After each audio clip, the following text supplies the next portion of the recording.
जम्मू कश्मीर की सरकार ने आज 4 ऑफिसर्स को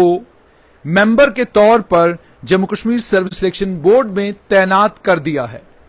इनमें एक डिप्टी कमांडेंट है आईआरपी 14th बटालियन के सुमीर कोतवाल, ये जम्मू कश्मीर पुलिस सर्विस के ऑफिसर हैं।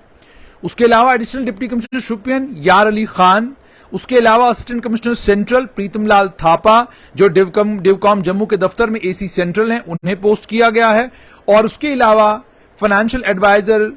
और chief accounts officer pollution control committee में सिमरनजीत सिंह जेके अकाउंट सर्विस से ये ताल्लुक रखते हैं, इन 4 ऑफिसर्स को आज Jammu Kashmir service selection board में पोस्ट किया गया है। आप जानते हैं Jammu Kashmir service selection board से जम्मू कश्मीर की सरकार ने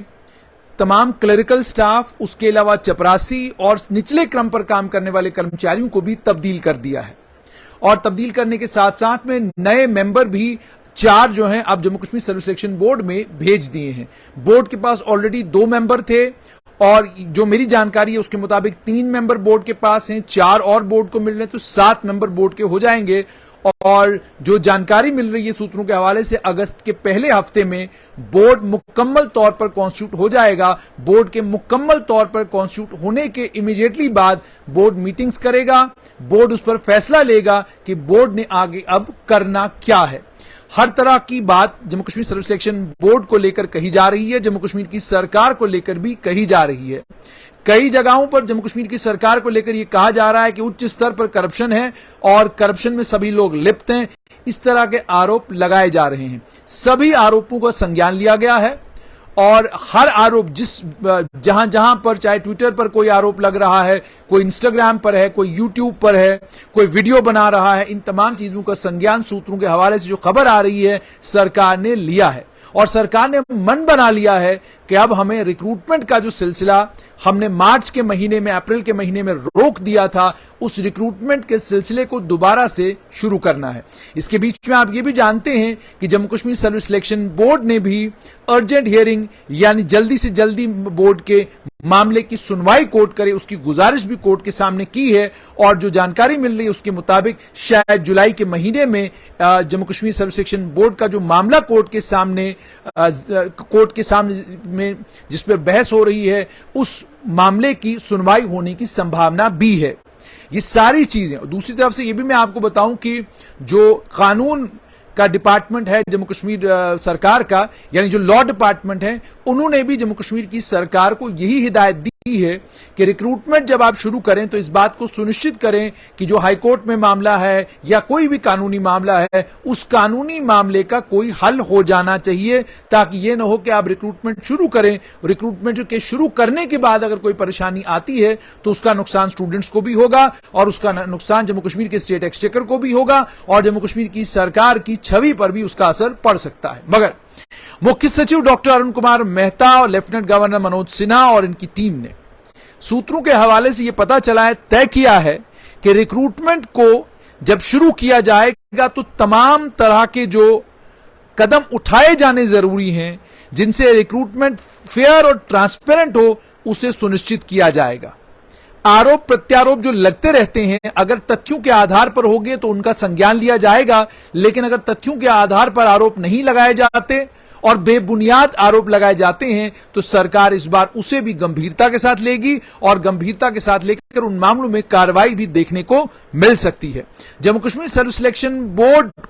को रिक्रूटमेंट दोबारा शुरू करने में क्या दिक्कतें आ रही, वो तो आप लोग ऑलरेडी जानते हैं कि स्टूडेंट्स ने ऑलरेडी हंगामा किया हुआ है। कुछ स्टूडेंट्स का ये कहना है कि एप्टेक के से इम्तिहान नहीं होने चाहिए, कुछ बाकी स्टूडेंट्स हैं जो ये कह रहे हैं कि जी इम्तिहान जल्दी से जल्दी करवाइए, एजेंसी आप चुनिए, हम इम्तिहान देने के लिए तैयार हैं। वहीं पर कई स्टूडेंट्स वो हैं जो ट्विटर के ऊपर सक्रिय हैं और लगातार ट्विटर के ऊपर एक कैंपेन चला रहे हैं और ये कह रहे हैं कि जी इम्तिहान जो ही शुरू होगा, इम्तिहान अगर एप्टेक से ही कराया तो हम बवाल करेंगे, हम सड़क पर आएंगे, हम इम्तिहानों को नहीं होने देंगे क्योंकि हम चाहते हैं कि एप्टेक से इम्तिहान नहीं होने चाहिए। अब ये स्थिति है। इस स्थिति के बीच में लेफ्टिनेंट गवर्नर मनोज सिन्हा का फैसला लेना और मुख्य सचिव chief secretary doctor Arun Kumar Mehta का यह कहना कि ट्रांसपेरेंट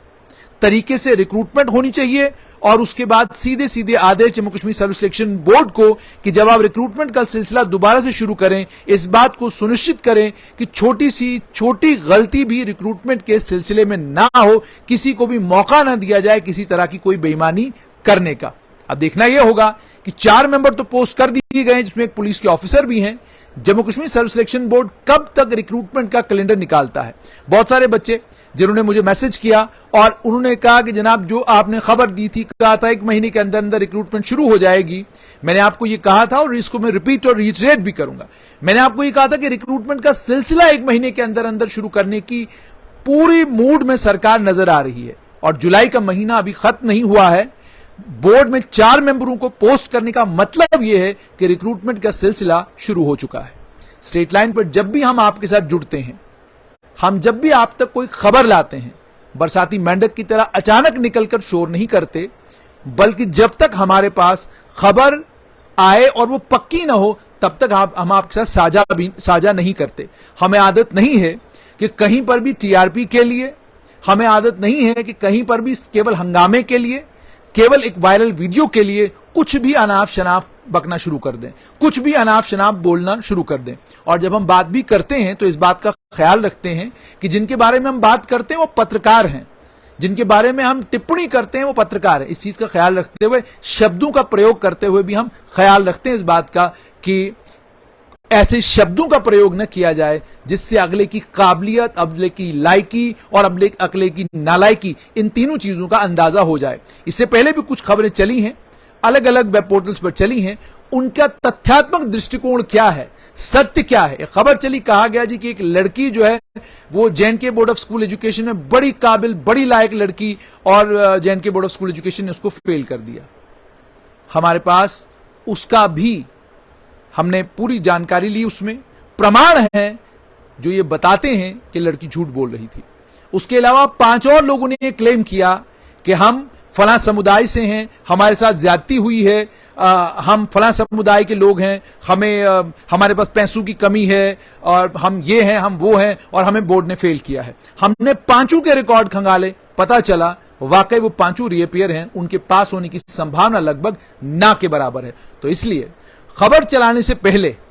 किसी के शब्दों पर विश्वास करने से पहले दूसरी साइड से भी पूछ लेना जरूरी है, ताकि पता चले सच क्या है। आरोप लगाना बड़ा आसान काम है, बहुत आसानी से इंसान कर लेता है, लेकिन जब आरोप लगाने वालों से सबूत मांगे जाते हैं तो आरोप लगाने वाले सबूत देने की बजाय कहते हैं पड़ताल आप कीजिए, सबूत आपको मिल जाएंगे।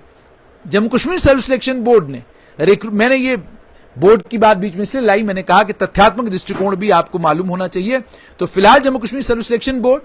ऐसा लग रहा है कि 4 मेंबर्स की इस नियुक्ति के बाद ऐसा लग रहा है कि वो रिक्रूटमेंट के मूड में आ चुका है। अब देखना यह होगा आने वाले दिनों में कि जो स्टूडेंट्स एप्टेक के खिलाफ नारेबाजी कर रहे हैं और एप्टेक के बगैर इम्तिहान चाहते हैं वो क्या करते हैं, और वो स्टूडेंट्स जो चाहते हैं कि इम्तिहान जल्दी हो, उनकी मांग आने वाले दिनों में क्या होगी।